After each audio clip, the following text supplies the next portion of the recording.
This man fearlessly approached a pack of lions. Suddenly, a lion stepped forward and lunged straight at Lucas. His friend Mike was astonished to see this because the lion didn't attack Lucas. Instead, the lions began playing with him, as if the lions were Lucas's pets. But the lioness present there was furiously growling at Lucas. Seeing the lioness, Lucas panicked, and he backed away from the spot. Then everyone quickly got into the car and drove away. These people had come to this jungle for a trip. They had no idea at all that this trip was going to be the last trip of their lives. A little later, they stop in a tribal area, but seeing the scene there, everyone was terrified. There was blood everywhere. Humans and animals were lying dead. Looking at their wounds, it seemed like it was the work of some huge wild predator. Out of fear, everyone got back into the car and drove away from there. They hadn't gone very far when they found a man covered in blood. He begged for their help. Then Mike asked him who did it to him. The man nervously replied, "A wild lion, and it's hiding somewhere here." Lucas immediately grabbed his rifle and started heading towards the jungle. Just then, the man fell unconscious, and Mike began giving him CPR, but he couldn't save the man. On the other side, Lucas found lion's paw prints near the riverbank, which were perfectly fresh. Lucas immediately became alert.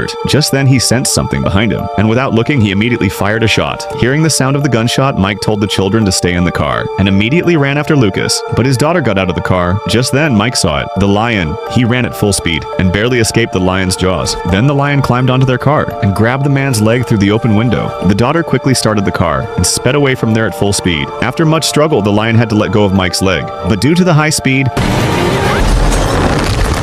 the car got stuck at the edge of a ravine. The father calmed down his daughters and tried to start the car, but due to the intense impact, the car wouldn't start. They could only hear the lions growling. Escaping now was completely impossible. 100,000 likes, and I will make a part 2 because